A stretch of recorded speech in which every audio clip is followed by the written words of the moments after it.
Olá, seja você aluno, aluna ou profissional de engenharia civil ou de arquitetura, seja muito bem-vindo, muito bem-vinda ao canal do Jari. Na aula de hoje, eu trarei como tema principal o pré-dimensionamento das lajes da nossa casa, objeto de estudo ao longo dessas aulas.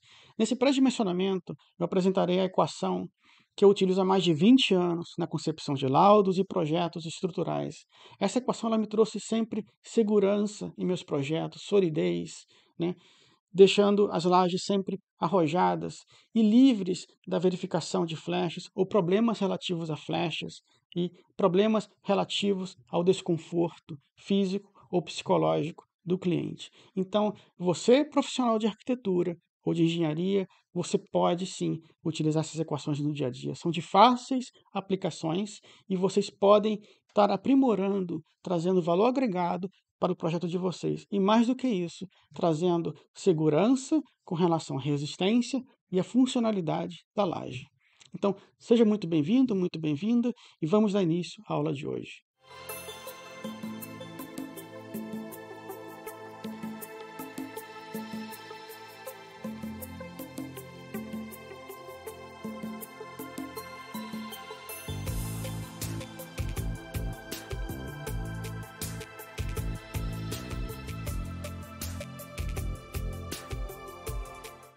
Projeto de casa 1 de concreto armado, aula de número 3, pré-dimensionamento das lajes. Item 1, pré-dimensionamento das lajes. Bem, no pré-dimensionamento das lajes, a gente vai utilizar uma equação que vai isentar a laje, né, de problemas relacionados à resistência e à funcionalidade. E vamos ver como essa equação funciona e como ela é aplicada no seu dia a dia. Bem, a equação a ser utilizada, como já falado anteriormente, ela é formada por essas incógnitas, né? Onde o D ele se refere à altura de cálculo, já apresentada na aula de número 2. O L se refere ao comprimento menor da laje. A gente vai estar chamando o comprimento de menor dimensão sempre de Lx, e o Ly, o comprimento de maior dimensão, como veremos ao longo do projeto. O Psi2 ele é um coeficiente que ele é tomado igual a 1,2 quando a laje é armada em uma só direção. E quando a laje ela for armada em duas direções, nós teremos que calcular o Psi2 de uma outra forma. E o Psi3 ele está atrelado ao tipo de aço. Normalmente, iremos utilizar o aço CA50, ou seja, com bitolas de 6,3 milímetros para cima, no dimensionamento das armaduras positivas e negativas das lajes, então poderemos adotar o Psi3 como sendo igual a 25 na nossa equação. Uma nota importante é em caso de apoiar a alvenaria diretamente sobre a laje, essa altura de cálculo ela deve ser multiplicada por um valor equivalente a L sobre 4, sendo L o comprimento da laje, o comprimento maior da laje, né? Então, se houver alvenaria apoiada sobre a laje, essa equação sofre uma pequena alteração. Bem, eu não recomendo de cara que vocês apoiem alvenaria sobre lajes. Não há necessidade de correr esse risco. Sempre prevejam no projeto uma viga para apoiar cada alvenaria, né, presente ou apresentada no projeto de arquitetura. Evitem sempre que puder a alvenaria apoiada sobre laje. Iremos discutir mais sobre isso adiante. Alvenaria apoiada sobre laje. Então, sempre projetar, como eu falei anteriormente, vigas para o apoio das alvenarias, sejam elas externas ou alvenarias internas, com uma abertura no caso de escadas, abertura de vãos para escadas. Sempre projetem vigas, né, no entorno, onde houver alvenaria prevista no projeto de arquitetura. Sempre destinem ali uma alvenaria para cada alinhamento de alvenaria. Assim vocês deixam as lajes livre de qualquer apoio direto de alvenaria sobre elas. É uma questão de se resguardar de um problema simples, um problema assim, pode ser grave, se não for calculado proporcionalmente, né? Mas que pode ser evitado com uma simples solução de sempre prever uma viga, né, alinhada com o direcionamento de cada alvenaria.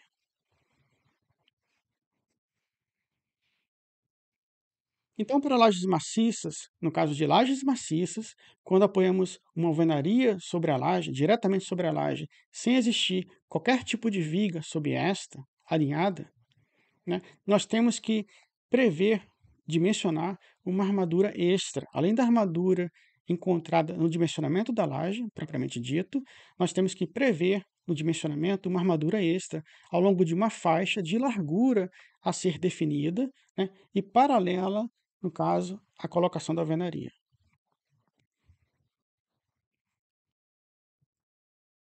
Aqui, e para lajes nervuradas, não recomendo que seja apoiada nenhuma carga concentrada, né, como parede ou caixa d'água, pois as lajes nervuradas, elas têm uma inércia menor, elas têm uma inércia, momento de inércia na direção x e y menor do que uma laje maciça. Então ela apresenta uma certa fragilidade com relação a cargas concentradas. Evitem, sempre que possível, esse problema, né. Ele pode ser evitado de forma simples, sempre prevendo uma laje maciça, onde houver uma caixa d'água, ou no caso, onde houver uma alvenaria que precisa ser apoiada sobre uma laje, por exemplo, em que não tem como, nessa circunstância, prever uma viga, mas sempre para evitar alvenaria sobre laje maciça ou sobre laje nervurada, sempre prevejam no projeto uma viga, cada viga, né, destinada a receber uma alvenaria no projeto de arquitetura.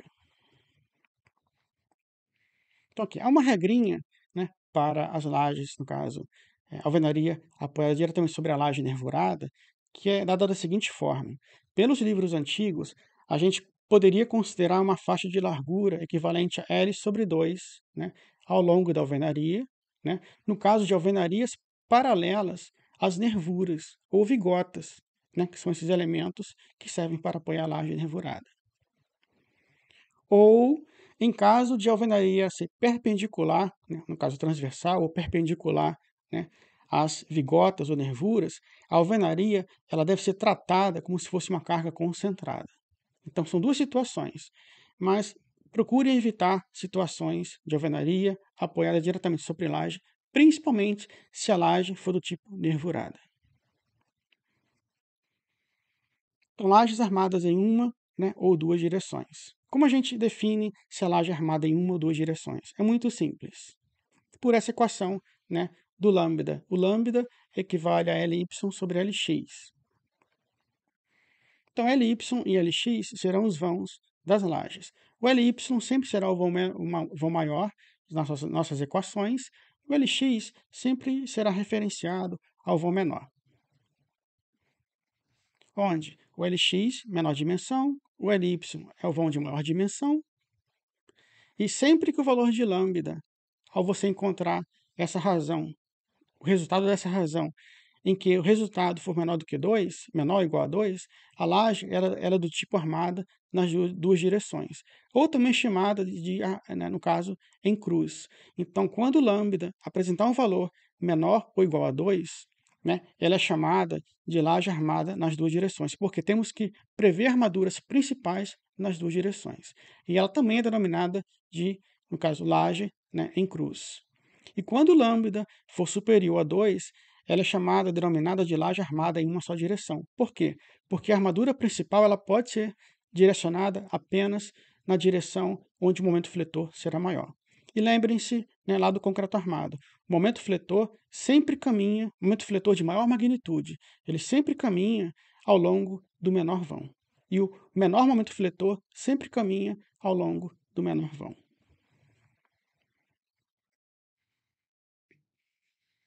Então, a definição do valor de Psi2. Como eu falei anteriormente, né, para lajes armadas em uma só direção e para vigas, os valores de Psi2 são dados como pela tabela abaixo. Por exemplo, as bibliografias antigas traziam essa classificação do Psi2 em função do tipo da situação, né, comportamental, estrutural de sua viga ou de sua laje. Se ela fosse simplesmente apoiada, o Psi2 equivale a 1. Para vigas e lajes contínuas, 1,2, e assim por diante. No caso de lajes armadas em uma só direção, a gente adota o Psi2 equivalente a 1,2, porque a gente trata essas lajes armadas em uma só direção como lajes contínuas. Já para lajes armadas em duas direções, o valor de π2 de forma prática eu sempre utilizei como sendo igual a 1,8 para as lajes armadas em duas direções. Então, como visto anteriormente, para a laje armada em uma só direção, o π2 pode ser tomado igual a 1,2. E para lajes armadas em duas direções, que são chamadas lajes em cruz, você pode utilizar o π2 sempre como igual a 1,8. Porém, se a profissional desejar determinar um valor de π2 com maior acurácia, maior precisão, este é determinado com base na tabela que será mostrada a seguir. Bem, essa é a tabela para a definição do valor de π2, onde nós temos as seguintes legendas. Essas linhas, no caso, elas delimitam os bordos das lajes. Quando a linha for simples, né, sem essas ranhuras ou sem ser tracejada, apenas a linha simples, ela significa que é uma laje apoiada, no caso, sobre uma viga. Ela não é engastada, é apenas uma laje apoiada. Ou seja, ela não está continuamente ligada a uma outra laje, em que caracterizaria um engaste. Então, para as linhas contínuas, sem ranhuras ou tracejado, ela é tida como uma laje, no caso, um bordo simplesmente apoiado. Se tiver essas ranhuras, ela vai indicar que a laje é engastada, é o lado engastado. E quando tiver essas linhas tracejadas, que eu coloquei até em vermelho, que a gente vai tentar evitar, porque exige um tipo de cálculo diferenciado, ela significa que a laje está em balanço, ou seja, não existe nenhuma viga, né, e nenhuma laje em continuidade. A laje simplesmente ela vem, para, e não há nada para ser apoiado, né, sob esta. Então, nós temos essas três condições e essa tabela a ser utilizada para definir o valor de π2 com maior acurácia. Notem que, a partir dessa linha que eu delimitei para vocês, existe essa zona perigosa, em que ela traz alguns bordos livres, no caso, perdão, alguns bordos em balanço ou livres. A gente pode chamar bordo em balanço ou bordo livre.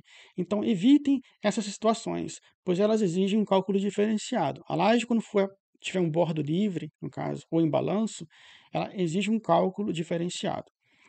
Na aula de hoje, ao longo desse projeto, estaremos tratando sempre que a laje ela estará sempre apoiada, engastada, ou engastada e engastada, então sempre dentro dessas duas condições, com seus bordos apoiados sobre uma viga ou engastada a uma outra laje, que dá continuidade a esta.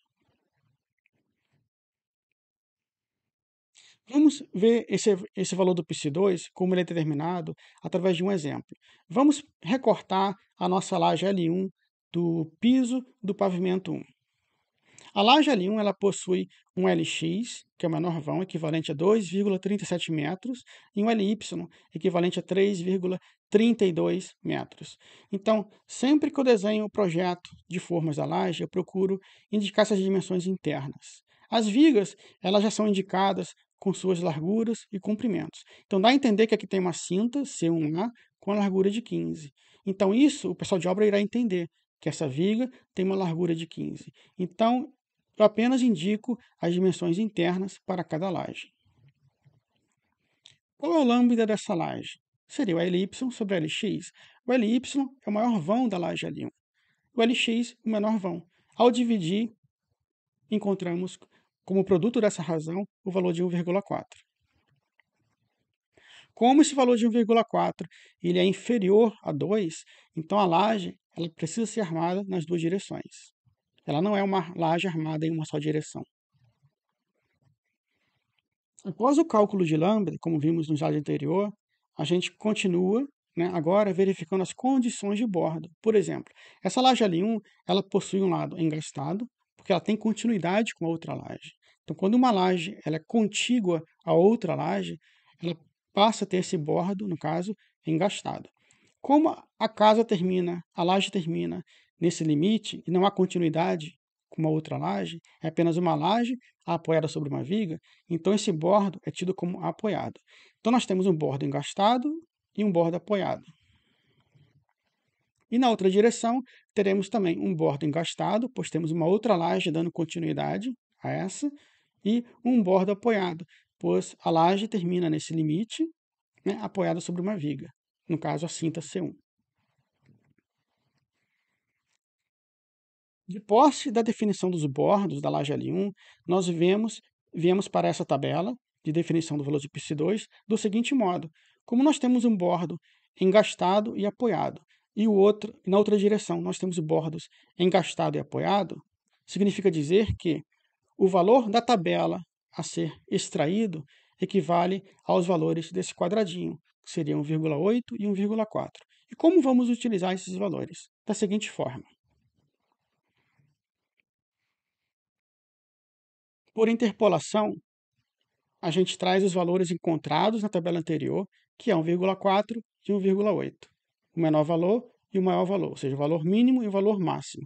Então, o valor de π2 ele deve se situar entre 1,4 e 1,8. 2 e 1 são limites utilizados para as lajes, né? No caso, armadas em duas direções. E 1,4 é o nosso valor de lambda. Então, esses valores foram extraídos a partir da tabela mostrada no slide anterior, e 1,4 é o nosso valor de lambda, para reforçar. E o valor de π2, concluindo essa interpolação, né, resolvendo essa interpolação, você encontra que o valor de π2 equivale a 1,64. No exemplo 2, vamos extrair o trecho da laje L3, que compreende também uma das lajes do nosso piso do pavimento 1. Então, a laje L3 ela possui um LX, que é menor dimensão, equivalente a 3,33, e um LY, que é equivalente a maior dimensão, igual a 3,99 metros. Então, o lambda, equivalente a LY sobre LX, é dado pelo valor de LY, que é a maior dimensão, dividido pela menor dimensão, onde o lambda equivale a 1,2. Então, se o lambda está entre 1 e 2, ou seja, abaixo de 2, né, no caso, ele define essa laje como armada nas duas direções, ou uma laje em cruz, como se chamava antigamente também. De posse do valor de lambda, já encontrado, agora nos resta definir as condições de bordo da laje L3. Ela é interessante porque ela possui, ao longo de uma direção, condições idênticas da laje L1. Ela é engastada, porque tem continuidade com uma outra laje, tem uma laje contígua, no caso a laje L3, então essa região ela é engastada entre duas lajes, e como a laje na outra direção, na mesma direção, no outro sentido, ela se apoia sobre uma viga, não tendo continuidade, então ela é um bordo apoiado. Então, um bordo apoiado e um bordo engastado. E ao longo da outra direção da laje L3, nós temos a situação inversa, diferente da laje L1, onde nós temos continuidade com uma laje nesse sentido e continuidade com uma outra laje nesse outro sentido. Então, ela é engastada e engastada. Então, a gente chama de laje biengastada em uma direção e engastada e apoiada na outra direção. De posse, no caso, memorize, de posse dessas condições de bordos biengastados e na outra direção, com o bordo engastado e apoiado, a gente adentra na tabela de π2. Adentrando na tabela de π2, nós encontramos o quê? Que nós temos uma direção com bordos biengastados e uma outra direção com bordo engastado e apoiado.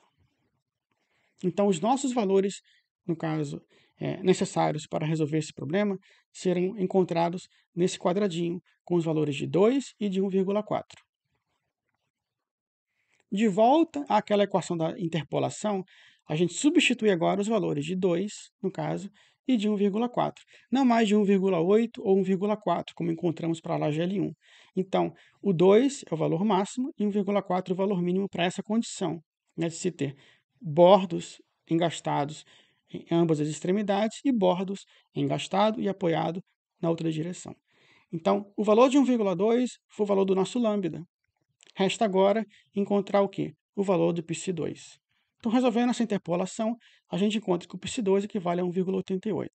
Tome nota desses valores do π2 encontrado para a laje L1, por esse método com maior acurácia, verificando a tabela de π2, e para a laje L3, esse valor. Tome nota também para compararmos com os cálculos que faremos para todas as lajes, utilizando sempre 1,8 e 1,4, como eu recomendo, que é um valor prático, um valor intermediário, para compararmos se ele vai ser mais conservador ou menos conservador. A definição do PSI3, ele é dado em função da resistência característica de projeto, né, do cálculo FYD. O FYD, nós já vimos na aula anterior, na aula 2, né, desse projeto dessa casa, em que o FYD ele equivale a 500 MPa para o aço CA50. Né? E para o caso de transformar ele em quilos por centímetro quadrado, equivale a 5.000 quilos por centímetro quadrado. A gente divide o valor de FYK, definido na aula 2, pelo coeficiente de redução, né, diminuição da resistência do aço, que é igual a 1,15, e encontra esse valor típico para o CA50. Vamos ver muito esse valor ao longo do projeto dessa casa, que equivale a 4,35 toneladas por centímetro quadrado. A gente vai utilizar isso muito no dimensionamento de estribos. Então, aqui só recordando, o FYD é a resistência característica do projeto, né? O FYK é a resistência característica do escoramento do aço, ambos dados em megapascal. O gama S ele é o coeficiente de minoração da resistência, ele é adimensional, ou seja, não tem dimensão. O depósito do valor do FYD define-se o valor do PSI3, né, pela tabela abaixo. Então, o PSI3 ele necessariamente precisa ser definido em função, né, do tipo da resistência do aço. Como o nosso aço apresenta um FYD equivalente a 4.350 ou 4,35 toneladas por centímetro quadrado, né, o nosso PSI3 equivale a 25. Então, de modo geral, como a gente trabalha sempre com aço CA50, podem adotar o PSI3 como sendo igual a 25. Para lajes maciças. Para lajes nervoradas, o PSI3 equivale a 17. Então, é interessante essa tabelinha, que em função do tipo de aço, de resistência, né, de cálculo de projeto do aço, o FYD, né, nós definimos o PSI3 em função do tipo de laje também, para lajes nervuradas e para lajes maciças. Nesse tópico 2, iremos apresentar a determinação da altura de cálculo mínima da laje propriamente dita, que é o maior objeto de estudo dessa aula. Né? Para a laje maciça, as lajes maciças do piso do primeiro pavimento. Seja aqui a nossa planta baixa, onde eu trago aqui as formas, né, uma planta de formas, de lajes, onde eu trago as lajes, as alturas. Notem que quando o colega ou a colega olha para um projeto apresentando esse formato, você de cara já identifica que, opa, tem a altura da laje. Então, de cara, ela é uma laje maciça, porque a laje, no caso a laje nervurada, nós temos que indicar obrigatoriamente a direção das nervuras. Então, quando não temos indicação das nervuras, temos apenas a altura total da laje indicada no projeto, né? Então, de cara, você percebe que são lajes maciças. São as lajes que compõem o piso do primeiro pavimento. Notem também as cintas. Iremos calcular, dimensionar, não se preocupem com elas ainda. Foquem nas lajes. Então, é uma planta que eu trouxe sem dimensões para ficar mais limpa e de mais fácil entendimento. Aqui eu trago a mesma planta mostrada no slide anterior, do piso, do primeiro pavimento, só que com as dimensões internas, como eu falei anteriormente. Como as vigas já têm suas larguras por suas alturas, então a equipe de obra já sabe que essa viga tem uma largura de 20 centímetros. Essa cinta tem uma largura de 20 centímetros. Essa cinta C7 A, B, C tem uma largura de 15 centímetros e assim por diante. Então, eu não preciso estar indicando a largura das vigas, basta trazer a nomenclatura, o título da viga e automaticamente a largura já é definida, pois o primeiro valor da viga é sempre a largura, o segundo é sempre a altura. E no caso das lajes, a gente apenas se atém a trazer as dimensões internas. Então fica mais limpo o projeto e mais fácil de entendimento para a obra. Agora, efetivamente, daremos início à determinação das alturas de cálculo mínimas, né, propriamente ditas, que são o maior objeto de estudo dessa aula de hoje. Daremos início com a laje L1, da mesma forma que fizemos anteriormente, apenas com uma modificação prática que irei mostrar para vocês. Então, a laje L1, como já visto anteriormente, possui um comprimento de 3,32 e uma largura de 2,37. O lambda, em função dessa razão, Ly sobre Lx, né, comprimento maior dividido pela dimensão menor, ele é encontrado como seno de 1,4. Então, como O lambda ele é inferior a 1,4. Essa laje se configura como do tipo armada nas duas direções ou laje em cruz. E agora, a gente vai definir o valor de π2 para essa laje L1 e para todas as demais da seguinte forma. Não mais adentrando na tabela de π2, como mostrei para vocês anteriormente. Vocês podem adentrar na tabela de π2 no dia a dia de vocês. Estou mostrando uma equação prática, uma interpolação prática, onde eu sempre adoto valores de 1,4 e 1,8, que são valores médios extraídos da tabela do π2. Então, em função de 1,4 e 1,8, eu consigo obter valores de π2 seguros no dia a dia. Isso agiliza o cálculo, né, e o dimensionamento no dia a dia do escritório. Então, com essa equação, tanto para o profissional de arquitetura como para o profissional de engenharia, eles serão capazes de encontrar o valor do cálculo, da altura D, de cálculo mínima da laje, e assim fazer a laje atender aos critérios de resistência e funcionalidade. Primeiro encontra-se o valor de π2, que para esse caso equivale a 1,64. Por fim, calcula-se o valor da altura mínima de cálculo D. Finalmente, pela fórmula que apresentamos no início dessa aula, onde o L menor é a largura da laje, equivale a 237 centímetros, né? O π2 equivale a 1,64, como calculado por aqui, e o valor de π3 equivale a 25, em que o 25 ele corresponde ao aço CA50 com o uso de laje maciça. Por fim, a altura de cálculo, a nossa primeira altura de cálculo encontrada hoje, equivale a 5,78 centímetros para a laje L1. O que significa dizer essa altura de cálculo mínima? Significa dizer, em termos práticos, que a laje L1 ela fica isenta de qualquer tipo de verificação de deformação vertical. Ou seja, se você adotar no projeto uma altura de cálculo igual ou superior a 5,78 centímetros, a laje L1 ela não precisa ser aferida, no caso, a deformação. Quando eu digo não precisa ser aferida, eu me refiro a casos habituais de cargas de 100, 150, 200 kg/m², que são cargas habituais para obras, no caso de residências e edifícios, né, multifamiliares. Então, mas para casos de cargas excepcionais, sempre verifiquem a flecha nas lajes. Por esse equacionamento, utilizando esse equacionamento por mais de 20 anos ao longo de minha carreira, eu nunca tive problemas com fissuras, trincas ou relacionados a deformações excessivas de lajes. Nunca. Então, essa equação ela é prática para o arquiteto, facilita, no caso, a intercomunicação entre o arquiteto e o engenheiro, e já se chega numa altura de laje que vai facilitar, né, a definição, né, do pé esquerdo ou do pé direito do arquiteto mais a espessura da laje, que é importante para a altura, né, final de cada pavimento, e para a altura, né, de cálculo estrutural do engenheiro propriamente dito. Então, ela interfere, sim, no caso da altura, para o engenheiro, para o arquiteto, e da mesma forma, ela já determina que, se a laje tiver uma espessura maior ou igual a esse valor, vocês, arquiteto, arquiteta ou profissional de engenharia, estarão livres de maiores problemas relacionados à deformação e à resistência. Vamos agora dimensionar a laje L2. É uma laje nova, não vista até então. A laje L2 possui dimensões de 4,4 metros para o seu valor de Ly e de 2,37 metros para o valor de Lx. Ao substituir, encontramos que o resultado dessa razão equivale a 1,86. Como o valor de 1,86 é menor do que 2, então essa laje L2 é do tipo armada nas duas direções.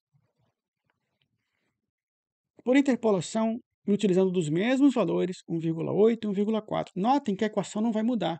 O único valor que irá mudar será o π2, a ser encontrado, e o valor de lambda, encontrado sempre pela razão Ly sobre Lx. Então, quando o profissional de arquitetura ou de engenharia utiliza essa equação direto no seu dia a dia, ele já obtém de cara o π2, sem precisar encontrar o valor na tabela, né?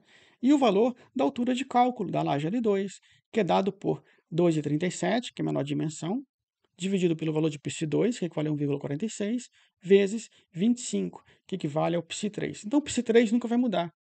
O L menor, ou Lx, perdão, ele equivale à menor dimensão da laje. É fácil de identificar isso no projeto. O único valor que o profissional de arquitetura ou de engenharia precisa encontrar, definir, é o valor do psi2, que pode ser encontrado por essa equação de forma constante. Não mudem os valores, apenas o valor do lambda, né, a ser definido em função da razão. Então, de posse disso, em 2 slides, vocês estão encontrando a altura de cálculo da laje, gente. Essa altura, ela define o quê? Que se a laje tiver uma altura de cálculo, ao final, quando viermos a calcular as armaduras, se ela vier a ter uma altura de cálculo maior ou igual a 6,49, ela já está atendendo os critérios de funcionalidade, de conforto psicológico e físico do cliente, ou seja, não precisa verificar a flecha. Então ela já atende o critério de funcionalidade. E como a flecha dela estará dentro dos limites da norma, automaticamente, então ela atende ao critério de resistência. Vamos agora ver a laje L3. Vimos anteriormente a laje L3 adentrando na tabela de psi2. Vamos ver agora o resultado do psi2 se utilizando dos valores de 1,8 e 1,4. Então, primeiro se calcula o lambda, que equivale ao Ly sobre Lx, que é a maior dimensão sobre a menor dimensão, como já visto anteriormente, e o lambda não vai mudar, equivale a 1,2. Então, a laje continua sendo, né, armada em 2 direções. De posse agora do valor do psi2, a gente adentra nessa equação geral, só que se utilizando de 1,8, o valor prático que eu falei, e 1,4. São os valores práticos, não mais pela interpolação através dos valores obtidos da tabela do psi2. Então, compare esse valor de 1,72 com o valor encontrado lá atrás, né, para o L3. O L3 lá atrás tinha um valor equivalente a 1,80 e pouco, 1,86 ou 1,88. Então, ao dimensionar, se utilizando desses valores práticos, às vezes encontraremos um valor num denominador menor, equivalente a 1,72, ao invés de 1,86 ou 1,88. Vocês podem ir lá recordar e comparar.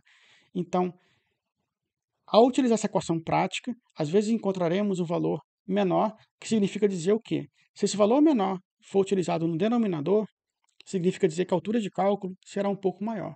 Então, às vezes, se utilizando esse valor médio de 1,4 e 1,8, encontraremos valores de cálculo, né, maiores do que os encontrados caso substituíssemos aqui os valores encontrados na tabela de psi2 com maior acurácia. Então, esse valor de 1,4 e 1,8 não é qualquer valor, é um valor médio, traz segurança, ele é um valor médio dentro daqueles valores de engastes, de apoios, então ele pode ser utilizado. É um valor prático, não é empírico. Prático é quando você utiliza calcado em teorias, fundamentos, e funciona, e fica fácil no dia a dia. Empírico não, já é baseado no dia a dia, só na experiência do profissional. Não é essa a questão. Então, 1,4 e 1,8 pode ser utilizados nas equações como valores práticos no seu dia a dia, sem problema, sem precisar voltar e verificar o psi2 na tabela. Então, se a laje L3, com essas dimensões de quase 4 metros por 3,33, ela, no final, tiver uma altura de cálculo superior, né, igual ou superior a 7,74 centímetros, significa dizer que ela já está isenta de verificação de deformações verticais. Vamos agora verificar a laje L4. É um pouquinho maior, ela possui um Ly equivalente a 4,4 e um Lx equivalente a 3,99. De posse desses valores, encontra-se a razão equivalente a 1,10. Note que o lambda sempre vai estar entre 1, né, e 2. A laje ela pode ser quadrada, 1 por 1, né, ou no máximo ser igual a 2. No caso de lajes armadas em cruz, lajes em cruz, ou lajes armadas de 2 direções. Então, para lajes armadas em 2 direções, o lambda varia de 1 a 2. Então, como o valor é menor do que 1, é uma laje armada, né, no caso, em 2 direções. Por interpolação, novamente, a mesma equação, lembre-se, só substituir o valor de lambda. A vida de vocês fica bem mais fácil no escritório. Encontra-se um psi2 equivalente a 1,76. E o valor de cálculo, né, mínimo dessa laje equivale a, no caso, ao comprimento mínimo, a dimensão mínima da laje, ou seja, a largura, dividido por 1,76 vezes o psi3 do aço CA50, que equivale a 25, e a altura de cálculo equivale a 9,07. Até então, até aqui, esse é o maior, no caso, valor de altura de cálculo. Então, notem que, a partir do momento que aumentamos, no caso, as dimensões da laje, observe que quanto maior essa largura da laje, naturalmente, né, você terá um valor de altura de cálculo maior. Então, quanto menor essa largura, um valor de altura de cálculo menor, e assim por diante. Se a laje atender esse critério de altura de cálculo, ao final do projeto, antes de imprimir a planta, entregar para o cliente e mandar para a obra, se ela atender essa altura de cálculo mínima, então sua laje ela praticamente fica isenta da verificação de deformações verticais. A laje L5 é uma laje pequenininha, que tem 1,9 por 3,33. 3,33 é o valor da maior dimensão, LY. O LX equivale a 1,9, menor dimensão. E o lambda equivalente a 1,75. Então, novamente, uma laje armada, no caso, em duas direções. Trazendo de novo à tona a mesma equação, vista nas lajes L1, 2, 3, 4 e agora L5, substituímos apenas o valor de lambda, equivalente a 1,75, e encontramos o valor de π2, né, calculando essa interpolação. De posse do resultado da interpolação de π2, a gente substitui aqui de novo na equação, sendo 1,9 a menor dimensão, a largura da laje, 1,5 o valor do π2 encontrado, e o π3 é o mesmo 25 de sempre. E altura de cálculo 5,07. Nota a diferença da laje anterior, L4, que tinha dimensões maiores, para a laje L5, que tem menores dimensões. Então, a altura de cálculo tende a ser reduzida quando as dimensões, a menor largura, ela reduz, né? Ela apresenta um valor menor. Então, se a laje L5 novamente tiver uma altura de cálculo maior ou igual a 5,07, ela estará atendendo o critério de resistência e de funcionalidade automaticamente. A laje L6 é a nossa última laje armada em duas direções. Ela possui um LY equivalente a 4,4, equivalente a 4,9 e um LX equivalente a 4,4. Então, substituindo a maior dimensão e a menor dimensão, encontramos que a razão resulta em 1,11. 1,11 é menor do que 2, então, novamente, uma laje grande, de boas dimensões, né, armada, no caso, em cruz. E por interpolação, substituindo na mesma equação o valor de lambda, equivalente a 1,11, encontramos o π2 equivalente a 1,76. De posse desse valor de π2, substituindo essa equação do D, né, junto com a largura da laje, encontra-se uma altura de cálculo para a laje L6 equivalente a 10 centímetros. Note que esse é o maior valor visto até aqui dentre essas 6 lajes analisadas, porque ela possui uma altura de uma largura, né, superior àquela laje L4, que apresentava já uma altura de cálculo na casa de 9, alguma coisa. Então, note que a altura de cálculo aumenta de forma proporcional, no caso, com a largura, né, da laje. Então, se a laje L6, novamente, tiver uma altura de cálculo superior ou igual, né, a 10 centímetros, ela automaticamente ela fica livre da verificação de flechas. E, por fim, a nossa laje agora L7 é a última laje desse piso do pavimento 1. Ela possui dimensões de 4,4 de comprimento por 1,99 de largura. Então, lambda é calculado levando em conta o Ly sobre Lx. Nesse caso, o lambda ele resulta em um valor maior do que 2. Aqui, atenção, quando o valor de lambda for maior do que 2, ela é uma laje armada em uma direção.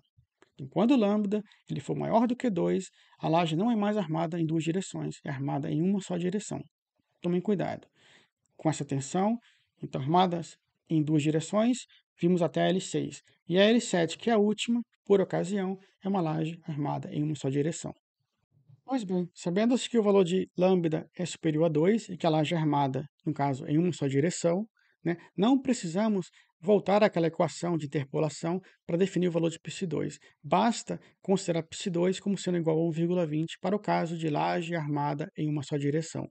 Então, não há necessidade de interpolar nesse caso, né? E o valor da altura mínima de cálculo é dado em função dessa equação, né, em que o L menor equivale a 1,99 metros, o valor de π2 equivale a 1,20, sem precisar interpolar, 1,20 sempre que a laje for armada em uma só direção, e o π3 equivalente à laje maciça com uso de aço CA50, equivale a 25. E o valor da altura de cálculo mínima para essa laje L7, para ela ficar isenta e atender a funcionalidade e a resistência, equivale a 6,63 centímetros. E a altura final de cálculo? Encontramos até aqui o valor de D, que é a altura de cálculo. A altura final de cálculo nada mais é do que a soma, no caso, do valor de D, que é a altura de cálculo. Então, como calculamos a altura de cálculo para 7 lajes que compõem o piso do pavimento 1, nós podemos utilizar a maior altura, no caso, encontrada aqui, que equivale a 10 centímetros, né? E somar a essa altura de cálculo o valor do cobrimento. Lembre-se que o cobrimento para esse tipo de residências, casas, de modo geral, em meio urbano, eu utilizo sempre 2 centímetros. Mas pela norma, seguindo direitinho a norma, recomendo que vocês sigam a norma, vocês devem utilizar o valor de 2,5 para meio urbano, né? E se for industrial, é uma área industrial, de 3,5. Então, 2 centímetros para ambientes urbanos, casas, né, de modo geral, utilizo 2, e chego numa altura final, altura total da laje, que equivale à altura de cálculo máxima encontrada até aqui, mais o cobrimento, então uma altura total de laje, 12 centímetros. Então, portanto, a altura final, né, a ser adotada nesse projeto para as lajes maciças do piso do primeiro pavimento é de 12 centímetros, como vocês viram no projeto, eu indicando H igual a 12 centímetros para todas as lajes. Determinação da altura da laje pré-moldada do piso do segundo pavimento. Bem, aqui eu trago a planta de formas do piso do segundo pavimento, onde essa é constituída de lajes pré-moldadas, né? Notem as indicações das setas, que indicam as direções das nervuras ou vigotas das lajes pré-moldadas. Então, sempre que vocês projetarem lajes pré-moldadas, elas necessariamente precisam ser acompanhadas por essas setinhas, essas flechas, como queiram chamar, onde elas indicam a direção das nervuras ou das vigotas, em que seguem de forma paralela, no caso, a menor dimensão de cada laje, sempre em relação à menor dimensão, paralela à menor dimensão de cada laje. Então, temos também a altura, né, indicação da altura máxima, né, da laje, no caso, pré-moldada, de 13 centímetros, a indicação das nervuras e vigotas e assim por diante. Então, é uma planta limpa, sem as dimensões, por enquanto, e no slide seguinte, eu estarei trazendo a mesma planta, mas com as dimensões internas, para vocês aferirem as dimensões internas entre as lajes pré-moldadas. Aqui é a mesma planta anterior, né? Apenas trazendo as mesmas informações de vigas, lajes, né? E trazendo as dimensões, né, da nossa laje. As dimensões internas, né, que a gente viu até aqui, para a laje do piso do primeiro pavimento, agora são as lajes do piso do segundo pavimento. Eu sempre indico as dimensões internas entre lajes, seja ela laje maciça ou laje nervurada. Eu sempre gosto de indicar essas dimensões internas para ficar uma forma mais limpa. E as larguras das vigas já são indicadas automaticamente pelas nomenclaturas respectivas. A determinação da altura da laje pré-moldada, ela é feita da seguinte forma: a gente não vai pré-dimensionar como a gente fez para a laje maciça. De modo geral, as vigotas ou nervuras têm dimensões de 8 centímetros de largura total, 8 centímetros de altura total. Pode variar um pouco para mais, um pouco para menos, em função do fabricante, do fornecedor. 4 centímetros é a sabinha e assim por diante. Nós temos a lajota, ou pode ser isopor também, é apenas para fazer o enchimento e você tem uma economia do concreto, né? E por fim, recebe-se a capa. A capa, a gente adota uma capa no projeto com espessura de 5 ou 6 centímetros. Antigamente, na década de 90, início dos anos 2000, 2001, 2002, alguns projetistas utilizavam altura de 3 centímetros ou 4 centímetros. E os operários não gostavam na obra. Fica difícil de acomodar uma armadura com pouca espessura, 3 centímetros. Envolver uma armadura positiva ou negativa nessa laje, com uma espessura de 3 ou 4 centímetros, fica mais difícil. Então, de modo geral, né, os operários de obra eles preferem trabalhar com uma altura de 5 ou 6 centímetros para essa capa. Então, vamos partir do princípio que a nossa laje pré-moldada tem uma altura total de 13 centímetros. Não tem muito o que fazer, porque a vigota tem 8 centímetros. A nossa capa vai ter em torno de 5 ou 6, a depender do cálculo. Vamos definir no cálculo. Se tiver 6, ela passa a ter 14 centímetros de altura total. Se tiver 5, permanece com os 13 centímetros. Vamos verificar isso, né, ao longo do nosso projeto. E 35 centímetros é uma largura média no meio comercial, né, entre vigotas, no caso. Então você pode aferir com o seu fornecedor local se a distância entre vigotas ou nervuras equivale a 35, ou 40, ou 42, ou algum valor quebrado, o que for. Sempre verifica esses valores. De modo geral, eu trabalho com esse valor tido como médio, ou até, nem médio, eu digo assim, até inferior aos valores padrões de mercado, né, que me deixa assim com coberto, né, com relação a vários fornecedores. Então, eu sempre trabalhei com esse valor de 35 para efeito de cálculo e dimensionamento, que é o valor próximo, né, dos valores apresentados no comércio. Mas, se preferir, pode aferir os valores que são fornecidos na sua região, comparar e utilizar aquele que você achar que traz maior confiança, credibilidade para o seu projeto. E a determinação da altura da laje maciça do teto do segundo pavimento. Bem, a planta, no caso de formas, né, da laje, né, do teto do segundo pavimento, ela possui essa configuração, né? Ela possui lajes, no caso, nervuradas, né, com as nervuras dispostas nas direções indicadas pelas setas, alturas, no caso, de 12 centímetros para o teto, né? Para o piso, eu adotei 13 centímetros, para o teto, 12 centímetros, ou seja, recairia numa capa de 4 centímetros, 8 mais 4, 8 de vigota mais 4 de capa, 12 centímetros. Né? É um valor mínimo que o cliente acabou pedindo, o mínimo possível, mas eu recomendo sempre que vocês apresentem um valor mínimo de capa de 5 ou 6, né? Onde a altura mínima sempre recai em 13 centímetros. Nesse caso, é um teto, então abri mão e consegui atender o cliente. Então, utilizei uma altura, no caso de laje pré-moldada, para o teto do segundo pavimento, onde não tem gente, né, habitando, de 12 centímetros. Então, são lajes nervuradas, exceto para essas lajes, no caso L6, L7, que são lajes maciças, onde receberemos as caixas d'água nessa região. E a laje L12, ela também será maciça. Por quê? Porque o cliente ele pediu uma abertura no vão do teto do segundo pavimento. Então, para fazer uma abertura de vão, se utilizando de laje nervurada, eu teria que dispor vigas nessas direções.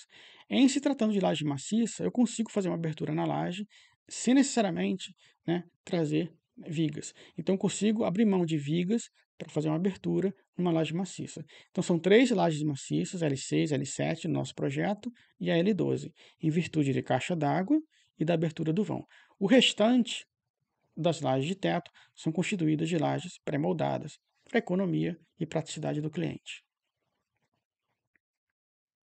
E aqui a mesma planta, né, trazida no slide anterior, com mais informações.